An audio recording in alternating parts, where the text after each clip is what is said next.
Hello, my name is Chadamir Nestorovic. I'm professor in the management department of ESSEC Business School in Singapore. Today we are going to talk about the business of Hajj. The next Hajj season is in August 2018, but the authorities in Saudi Arabia are already planning for this very important season for them. Hajj, the pilgrimage to Mecca, is one of the 5 pillars of Islam. As such, this is a religious obligation to be fulfilled by every able Muslim once in a lifetime. And it is the only obligation which has to be performed in a specific place, which is in Mecca. The annual observation of the Feast of the Sacrifice, which is the Eid al-Adha, is also happening during the Hajj season. And this is a sacrifice which can be performed everywhere. However, for the Haji who are going to Mecca, this is the place where the sacrifice should be made. Umrah is the pilgrimage to Mecca which can be performed by Muslims at any time of the year. It is also called the minor pilgrimage or the lesser pilgrimage compared to the Hajj, which is a compulsory pilgrimage. However, practically all tour operators propose both options, either the Hajj or the Umrah, in their packages.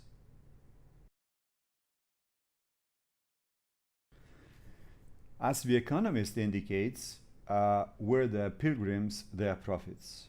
And on this illustration from Al Jazeera, we have the different steps that all pilgrims have to accomplish, and at the same time we have a certain number of figures which are very important for business, such as the number of animals which have to be sacrificed for the Hajj, or the quantity of Zamzam water that the pilgrims are going to drink during their stay in Mecca, or finally the number of pilgrims which are going there.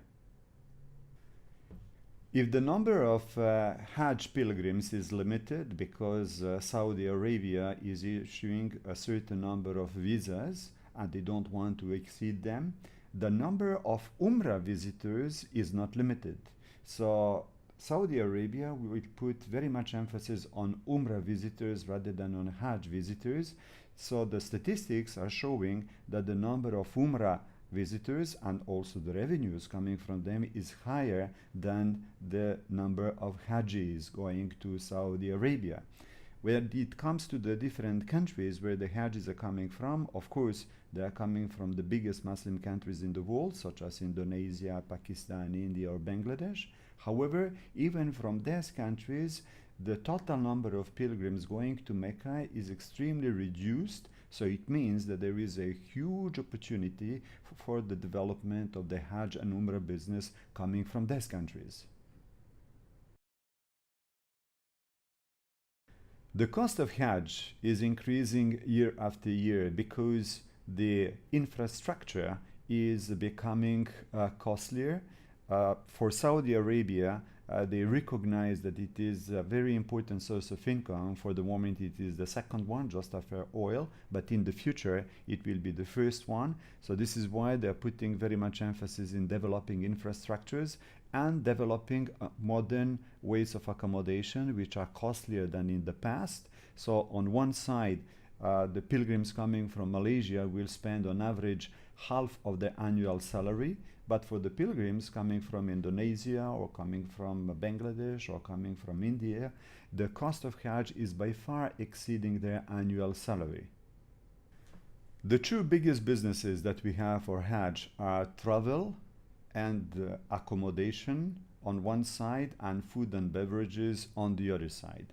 As far as travel and accommodation are concerned, here we have a bottleneck, which is represented by the precise time when the Hajj have to come to Saudi in order to perform the rituals.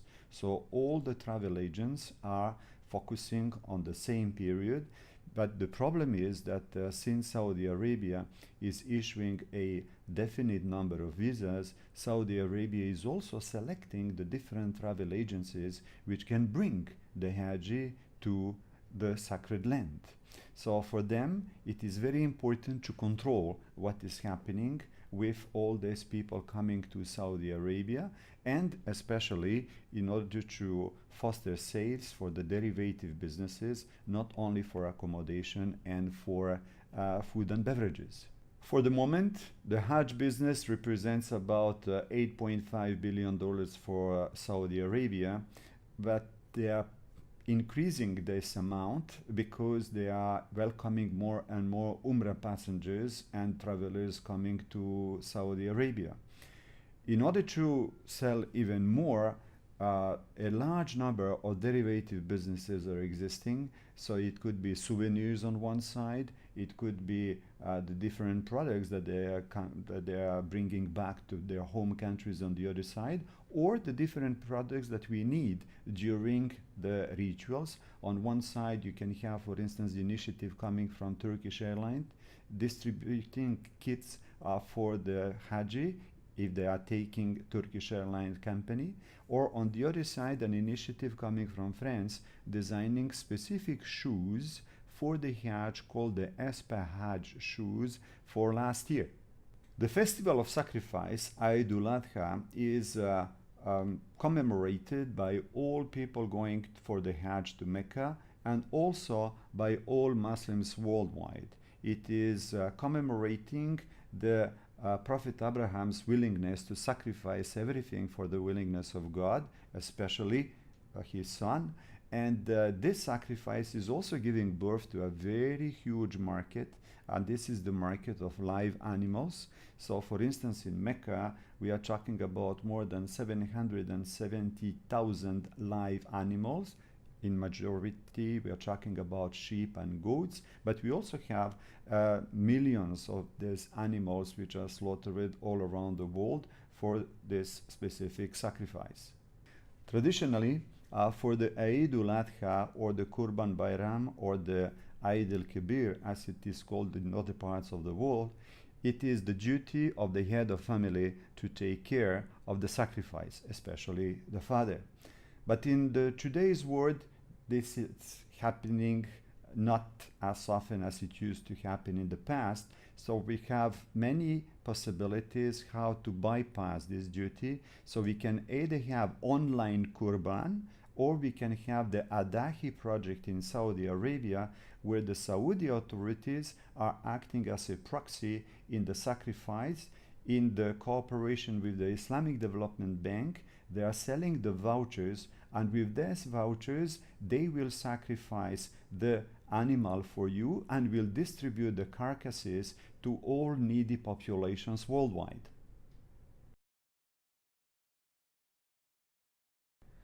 The Hajj is a spiritual duty for all Muslims, as it is the fifth pillar of Islam. On the other side, someone has to provide travel, someone has to provide accommodation, someone has to provide food and beverage for more than 2 million people coming at the same time in the same place in Saudi Arabia. So this is why tremendous business opportunities exist, and all companies are present on the market. Saudi Arabia recognizes this. It is one of the important parts of its vision plan, which is the 2030 vision plan for the country. So they will put very much emphasis in developing infrastructures between Mecca and Medina on one side, or even hotel accommodations in Mecca.